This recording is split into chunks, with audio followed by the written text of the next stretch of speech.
Misteri manusia ikan sungguhan dari Indonesia dapat menyelam dalam air selama 13 menit tanpa mengambil nafas. Suku Bajau di Sulawesi.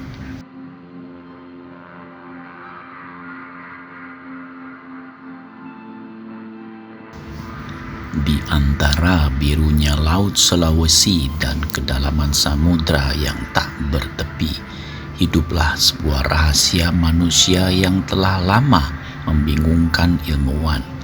Di sana di mana tekanan air mulai membatasi nafas kita, ada sekelompok orang yang justru menemukan rumah mereka.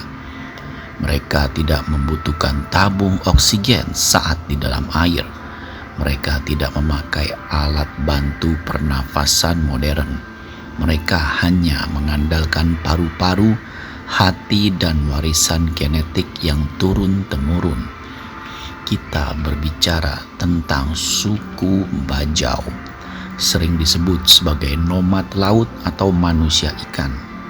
Cerita tentang mereka telah beredar selama berabad-abad. Namun ada satu klaim yang paling menakjubkan dari semua kisah tersebut, bahwa beberapa dari mereka mampu menahan nafas di dalam air selama 13 menit. Ya, 13 menit bagi manusia biasa menahan nafas selama 1 menit saja sudah menjadi tantangan. Jika dibandingkan 13 menit adalah jarak yang harus ditempuh oleh manusia saat berjalan santai, jarak itu adalah 1 kilometer. 2 menit adalah batas paling ekstrim menahan nafas. Namun bagi suku Bajau, kedalaman laut adalah halaman belakang rumah mereka, dan waktu di bawah air adalah hal yang relatif. Hari ini kita akan menyelami kehidupan mereka, mengungkap bagaimana biologi manusia bisa beradaptasi sedemikian rupa dan apa harga yang harus mereka bayar untuk hidup selaras dengan ombak. Bagi suku Bajau, daratan hanyalah tempat singgah sementara. Rumah mereka adalah lepa-lepa, perahu kayu tradisional yang dirancang khusus untuk menghadapi gelombang. Mereka lahir di atas perahu, dibesarkan di atas perahu, dan banyak di antaranya meninggal di atas perahu. Anak-anak Bajau tidak belajar berjalan sebelum mereka belajar berenang. Sejak usia 3 atau 4 tahun, mereka sudah loncat dari geladak perahu, menyelam ke kedalaman 5 hingga 10 meter hanya untuk mengambil mainan yang sengaja dibuang oleh orang tua mereka. Bayangkan dunia dari mata seorang anak Bajau. Bagi kita, laut adalah tempat yang gelap dan menakutkan. Namun bagi mereka, laut adalah taman bermain yang penuh warna. Terumbu karang adalah jalan raya. Ikan-ikan adalah tetangganya. Mereka menghabiskan hingga 8 jam sehari di dalam air. Bukan untuk olahraga, bukan untuk rekor dunia, tetapi untuk bertahan hidup. Mereka mencari ikan, mengumpulkan teripang, dan mencari mutiara untuk ditukar dengan beras atau bahan bakar di daratan.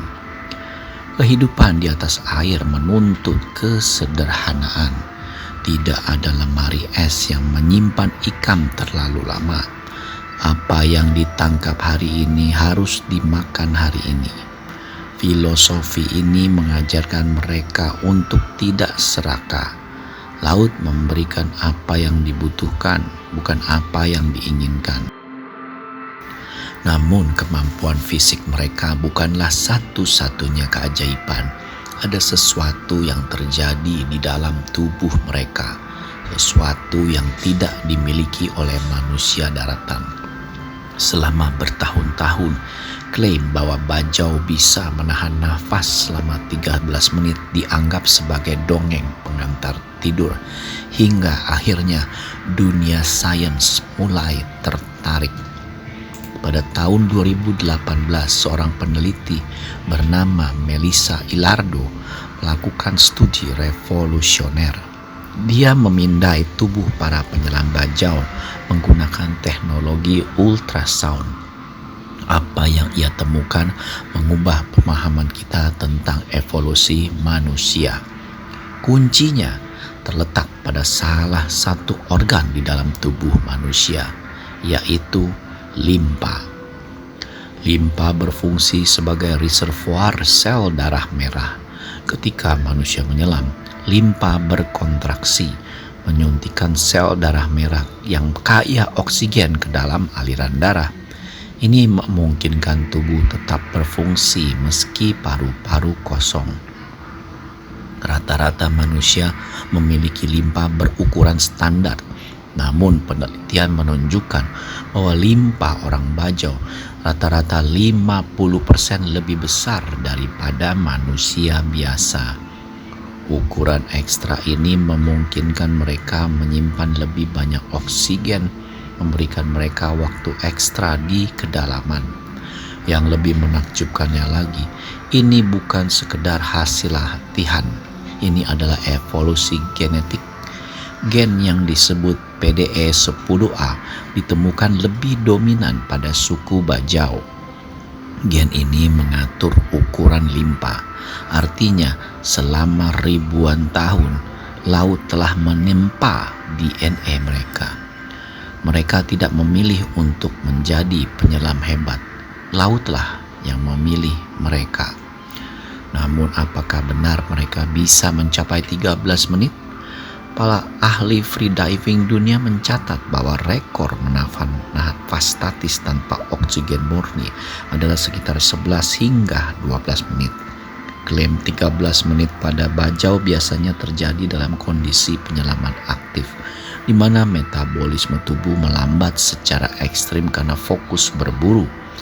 Ini adalah puncak kemampuan manusia yang telah dioptimalkan oleh alam selama berabad-abad. Mari kita bayangkan seorang penyelam bajau bernama Pak Lahim. Ia berdiri di ujung perahu. Ia menarik nafas dalam-dalam, bukan nafas dangkal, melainkan nafas diafragma yang mengisi seluruh rongga dada.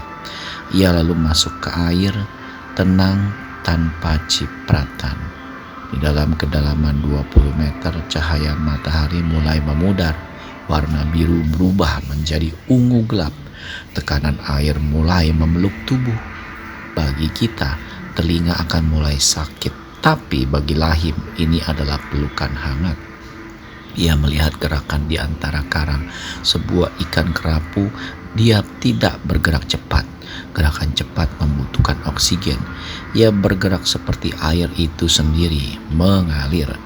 1 menit berlalu, 2 menit, 5 menit. Jantungnya melambat. Hanya darahnya yang dialirkan ke organ vital, otak dan jantung.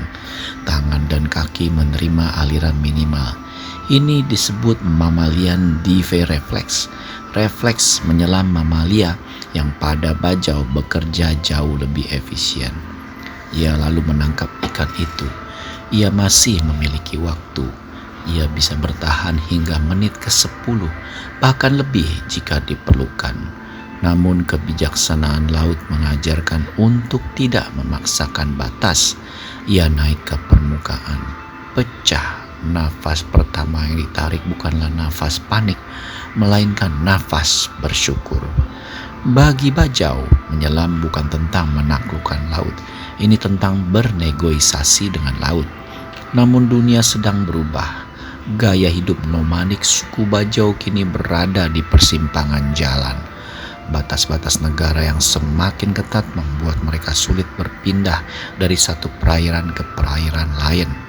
Mereka yang dulu bebas melintasi laut antara Indonesia, Malaysia, dan Filipina kini sering dianggap ilegal hanya karena mereka berada di laut leluhur mereka. Selain itu, kerusakan terumbu karang akibat perubahan iklim dan penangkapan ikan berlebihan mengancam sumber makanan mereka. Jika laut mati, maka budaya Bajau pun akan mati. Banyak anak muda Bajau kini sudah mulai memilih tinggal di darat. Mereka sekolahkan anak-anak mereka agar tidak menjadi penyelam. Mereka ingin kehidupan yang lebih stabil, lebih aman. Ada kekhawatiran bahwa kemampuan genetik ini akan hilang jika mereka tidak lagi menyelam setiap hari. Apakah adaptasi ini akan pudar seiring generasi, ataukah gen itu hanya tertidur? Ini bukan hanya tentang kehilangan kemampuan menahan nafas, ini tentang kehilangan hubungan spiritual antara manusia dan alam. Suku Bajau mengajarkan kita sesuatu yang penting, bahwa manusia itu lentur, bahwa tubuh kita bisa beradaptasi dengan lingkungan yang paling ekstrim sekalipun. Kemampuan suku Bajau menahan nafas selama 13 menit mungkin adalah angka yang fantastis. Namun pesan sesungguhnya bukan tentang durasi waktu. Pesan sesungguhnya adalah tentang harmoni, di mana Bajau tidak melawan laut. Mereka menjadi bagian dari laut. Mereka menghormati batas kemampuan tubuh mereka sambil terus mendorongnya dengan lembut ke arah laut. Di tengah dunia yang serba cepat dan instan ini, suku Bajau adalah pengingat bahwa alam masih memegang rahasia terbesar tentang siapa kita sebenarnya.